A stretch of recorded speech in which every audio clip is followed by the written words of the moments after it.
Hello, welcome back to my channel. It's Shannon here. Hey, Shannon, where we grow and go. Today I'm here to talk to you guys about the things you should know before becoming a life insurance agent. I've been a licensed life insurance agent since 2023. I get a lot of questions regarding it, so I'm just want to give you guys some news on what you should do or things you should know before becoming a life insurance agent. First of all, one of the most important things is you will have to pass an extensive background check. From my understanding, they do an FBI check from the age of 17 years of age. So what I would advise that you do not even sign up to start studying for the test unless you know your records are clear. If they're not clear, if I were you, pending what you have on your record, I would check with your state, that the state that you actually live in or the state you're going to get licensed through, just to make sure that that whatever you have on your record will allow you to still be able to get your life insurance license even after you take the test, even if you take the test and pass. So you might want to check because there is qualifications that can restrict you from actually getting a life insurance license. You have to remember you will be handling your clients' financial records, their medical history, a bunch of personal information. So yeah, they will be doing an extensive background check on you. The next thing you need to know, which is very, very important, elect a life insurance agency which best suits your needs. So example, I like the independent marketing organizations or a company which markets so example, let me get into it first. So example, there's independent marketing organizations and there's company which markets their own products. Independent marketing organizations tend to market several carriers, such as you have a choice of, they market several carriers. So such as National Life Group, Mutual of Omaha, New York Life, and so on. This allows you to have more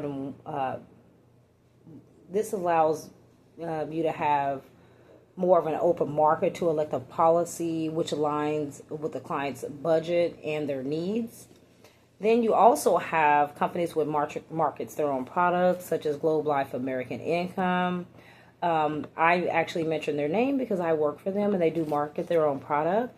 But it was easy to market their own product due to the longevity and service, and also they have a 5-star rating with AAA, and also they have an A+ rating with BBB, which is the Better Business Bureau. So just kind of elect the company that you like to go for. The reason why I'd like to go to a IMO versus just a company that markets their own product is just because there's a wider range of different insurance companies and different products that you elect from. But again, to each their own. Now, each company has a different strategy on how they do things. Mostly all their marketing strategies is the same. It's either done by phone calls, door to door, and by word of mouth. So how you're giving the clients to call, those are called leads.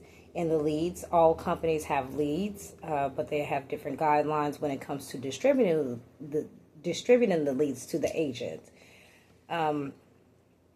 How it works, so it kind of depends on the type of contract you signed on when you're when you signed up for employment. Most give you leads to work. Most companies that you sign up for, they give you leads to work. Therefore, you may be required to have a routine daily schedule to follow, such as, and also you're most likely will be working the weekends. That's kind of like when you go to like a company that markets their own product. They'll give you the leads to call. You'll call those leads in the daytime. You'll call those same leads in the evening. You'll probably be scheduled to work most likely like a 8 to 8 or a 9 to 8 or 9 to 6, 9 to 7. Just depends on their schedule. Weekends, again, are most likely to be included. Some companies will allow you to buy your leads, and how the price and the number of leads depends on the company you work for. So the reason why you would like to buy your leads, and leads again is just the clients that you're going to be contacting. That just gives you more people to contact to get set up for insurance. So You can also purchase your leads independently from outside of your company, outside of your employer, if it's allowed by the contract, you dependent contract that you have with the employer that you're with. So there's a lot of companies outside of the corporation, outside of the actually insurance corporations and the marketing agencies that allow you to buy leads from them. So that's a game changer. I mean, it can be costly. Again, that's based upon the company that you choose and how many leads you buy. They can go anywhere from $200 to $1,000, and this can be per month, per week, or whenever you can afford to buy them. Again, pricing and the numbers depends on the company you're purchasing the leads from. You can also generate leads by your own, and that's by using your word of mouth. So when you have your clients, when you're speaking with your clients, make sure you speak to them about, getting their people, family members, friends, church members, whoever they went camping with the weekend, just kind of do the word of mouth. This kind of goes the same with referrals. Referrals are kind of the same as concept as leads, but they're mainly generated by word of mouth, from appointments, phone calls. The company you market for will also advise that when you're speaking with your clients, that you also get referrals. So, hey, everybody's getting a piece of the pie. So just make sure you're out there getting referrals. Again, the company will advise you to get referrals. Just from any of the clients that you speak with, your neighbors, families, friends, anyone. So anyone can sign up for life insurance. Just make this easy, make the game easy for yourself. Now, recruits. Most companies pay a percentage for personal recruits. Most companies pay a percentage for personal recruits. Most companies expect you to recruit to build your own market. So how that works, once you start recruiting others to work with you or under you, it just depends on how the company is. So if you're with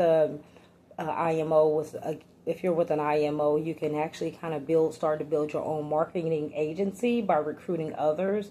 You'll coach and train them along on how to do the marketing strategies for insurance, and kind of like help them build their name and build their clientele. That person can be under you. Now, the company that you work under will probably give you a certain percentage for having personal recruits, and then also it can move you to another level, which at some point will allow you to get your own agency open. If you start to recruit under an agency that actually markets their own product, you could still move along a little the line in the same manner, except you won't have your own organization. You'll just be moved up a little bit higher within that company with all those recruitments under you, which will allow you to get pay and probably a percentage of the pay from once you move up to a higher level, and you'll get a percentage of the pay from the people that you recruit. Now, all this depends on the company that you work with. So again, you'll have to really research the company that you sign up with. And these are the things that I'm telling you also. These are a lot of, please write these down because these are some questions you can ask the companies ahead of time before you sign up with them.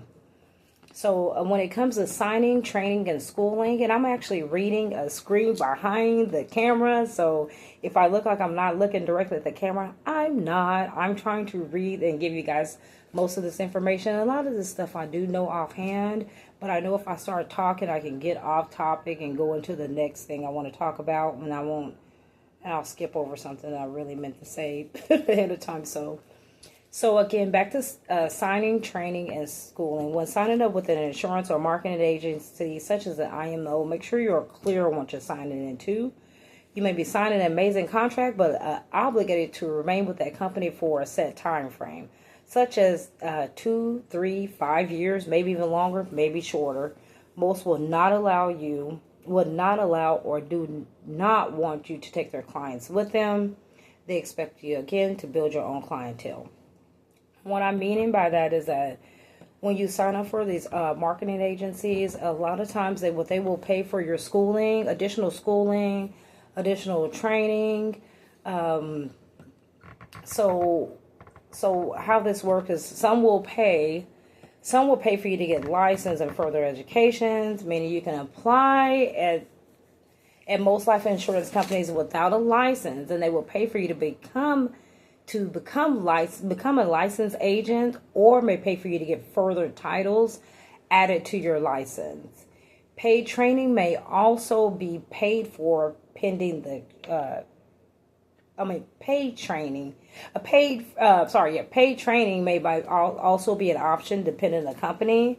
Now, with that being said, although they may offer to pay for your license and additional training, they may have you sign a contract to have you remain with that company for a certain length of time. Could be, again, anywhere from 2 to 3 years, but you can find out more before signing up with that particular agency.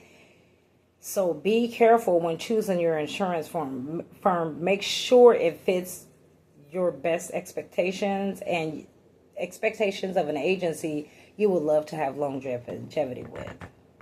So just don't go sign up for a company because they have all these good incentives, like I'm going to pay for your schooling, I'm going to pay for you to have additional studies. Like I said, I have my life insurance license.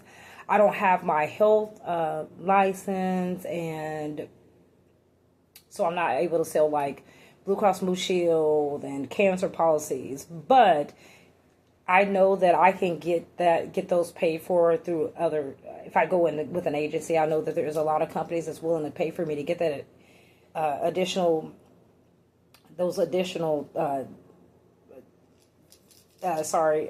certificates or additional classes added on to my license. But I can choose to pay for them myself, and I can go work where I want to, and I don't have to have those obligations of remaining at their company or, abiding, kind of going with their guidelines just because they pay for my additional class schooling. So how the pay works.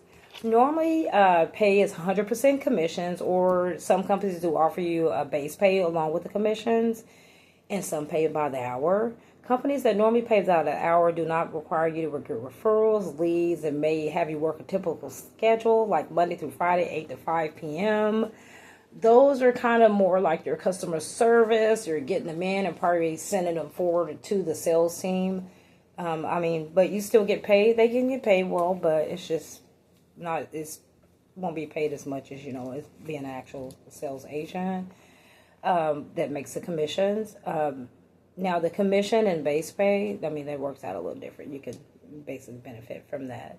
How it works, you can get a base pay. You get paid based upon your premium total.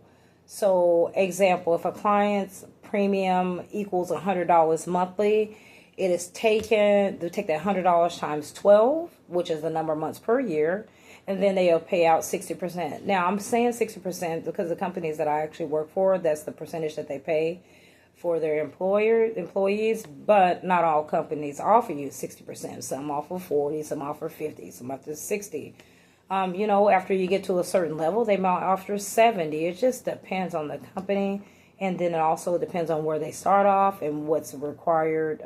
They may have you start out lower, and they may, move you up to a different percentage.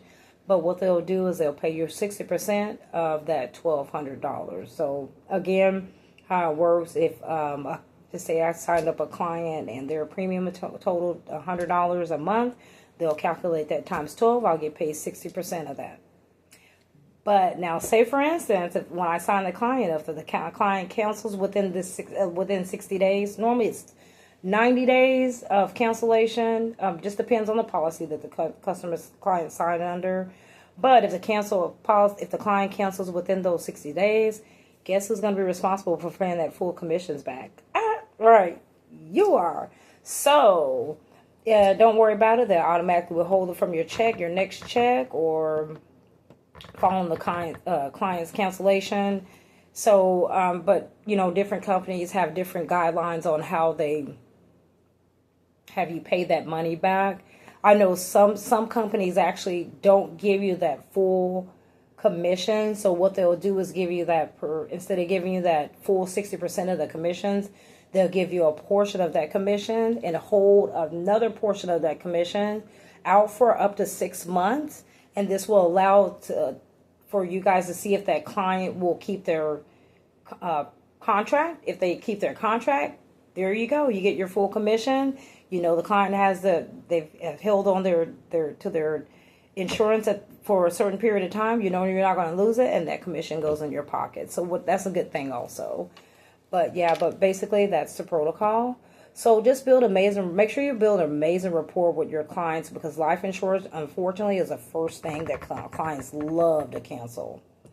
So the schedule, back to the schedule. I know I've mentioned the schedule a couple of times throughout, because the schedule can be, because becoming a life insurance agent, I'm going to tell you now, you're going to have a complex work schedule. Excuse me, meaning you may work up to 12 hours a day, Monday through Friday, including the weekends as well. If you're looking forward to starting your own insurance company and marketing agency, get ready to work non-stop hours, as there is more scheduling appointments. There's more than just scheduling appointments to set up clients with contracts. There could be a ton of tedious follow-up processes pending the situation. You must have an amazing tracking system. Most employers will have a system or software company which will make tracking work, make your tracking work like a breeze. But if you plan on following up with your customers in the future, you must have a way of tracking your clients as well. I recommend Calendly. Calendly is a perfect example of a calendar system you can use for follow-up tracking. Insured. Now, guess what? You yourself must be insured. Most insurance companies require you to have at least $1 million worth of coverage on yourself to prevent lawsuits. Now, don't be scared. Calm down. The coverage for that monthly normally costs around anywhere between $20 to $36 monthly for the coverage. And also your employer will refer you to their preferred agency if you don't have one already. You'll, of course, go through a law firm. Again, check with your employer. They should be able to refer you to a facility, a law firm that will best suit your needs, and it could be even cheaper than $20 to $36. I'm not sure, but yeah, you will need to have coverage, because guess what? You can be sued.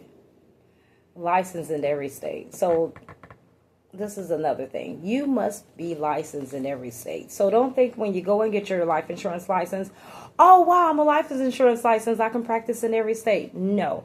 Each state has to be licensed in every state, and each one has different guidelines on what is required education-wise in order for one to obtain their life insurance license. Each state may charge a different fee to obtain the license, may charge a different fee too. Therefore, it is important to confirm pricing and requirements with each state directly. Also, your life insurance license will need to be renewed every 2 years, unless the state that you're interested, that your state of interest specifies differently. So just verify. So again, like I got licensed in the state of Texas. I'm actually licensed in the state of Texas and Colorado. But when I got licensed in Texas, it did implement the 13 other states. I'm able to pay them still for licensing. I don't have to go for further testing, but I can actually pay that state and receive my license under them. So, but when you pay them, they still have to go through their little tedious thing to make sure there's nothing else you need to do. I know with New York, California, and Hawaii, there's a bunch of different rules and different guidelines. In the state of New York, I know that you have to be licensed not only in that state, in the state of New York, but in each individual city. And I believe in some parts of California, some cities are required for you to have licensing separately than just the state. And I believe with Hawaii, there's a whole different protocol to some of the license in general. Again, just make sure you check it out with your state. I want to make it clear, again, I know I've said it 1,000 times, make it a point to research your agency before signing up. Ask as many questions as you can possibly think to ask and get your answers. Don't be confused. This is your life. this is your history. You also would, I would advise that you have the financial backup also, because you're going to be out there selling. It is sales. Don't forget you're in the sales. And you're going to be mainly marketing yourself. Even if you are working under a company, you're going to be marketing yourself. You're going to be making the sale. So it's going to be yourself making that sale. So regardless of who you're working with, who you're working under, just make sure you ask all those important questions so you can be comfortable when you're working there. You don't be afraid to ask the questions. You'll know the questions to ask. You'll be able to grow within that company and not be afraid to flourish because, you have a few questions you don't want to ask. So just please learn what you're getting into. Learn the type of product you want to get into. Make sure, again, like I said, I'm a licensed life insurance agent, but I didn't get my health insurance. So that's another thing. Find out what titles all the titles you want to have up front before getting your test.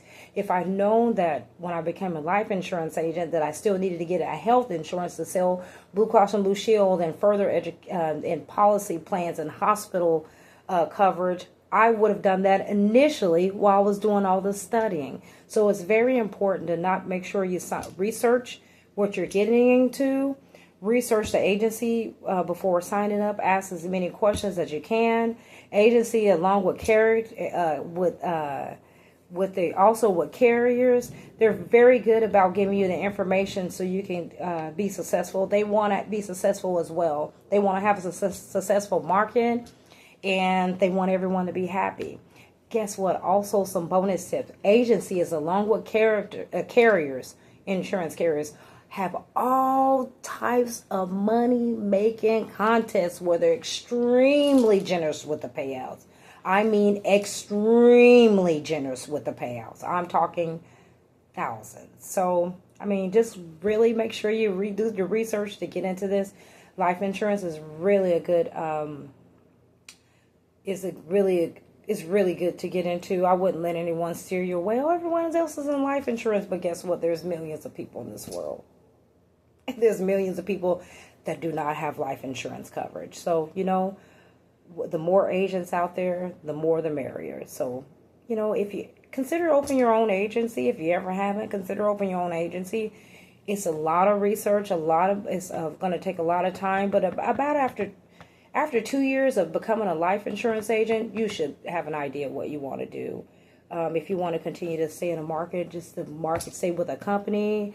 If you want to stay with a company that, just has the one product, or if you want to further down the line start your own actual life insurance firm yourself. Look into it. Another good thing I want to tell you guys about is the residuals. Drum roll. Residuals, the money you get paid out at a later time, and you can get paid out for years upon years after your retirement. So basically, residuals is how they put it is just your commissions, commissions that never stop. The money is it's normally a pretty hefty amount. So imagine retiring and drawing in thousands or hundreds of thousands of dollars monthly from companies, years and years, and you can also pass it along to your family members, creating a wealthy bloodline. But how that works is as you build your clientele and the clients that you have built under you, that remains as a part of your revenue down the line. So some companies start to give your residuals back after from 2 to 5 years. Some companies wait 10 years to start giving you residuals. However that works, the policies that you sold and they're still in place, you'll just start to reap the benefits from those. You'll just start getting paid from those even further down the line when they're out of sight and out of mind. So you'll just be creating money. So imagine if I'm 2 years in, imagine me getting in, staying in this business for 5 more years. All the policies that I have under me 5 years from now, I'll just say, in 10 years online, I'll be making good money off of that, good revenue, just sitting back collecting funds off of that, doing nothing. So, is creating a wealthy bloodline. But as I previously stated about everything else, companies have different policies, different payouts, and may or may not offer, you know,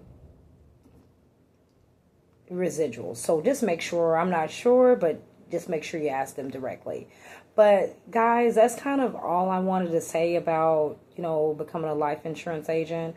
Oh, another key thing is, yes, with life insurance, being a life insurance agent, you do have to renew your license, and it is every 2 years. Some researchers state it may be different rules. It may be 3 years for some, 5 years for some, but from what I know, it's 2 years. So just check with your state. So guys, I want to thank you so much for being so patient through this video. If you have any questions, please listen in the box below. I'll try to get to them as soon as possible. Also, don't be afraid to become a life insurance agent. It's a wonderful market to get into. Don't let anyone steer you away. Thank you so much. Have a great one. Until next time. Bye-bye.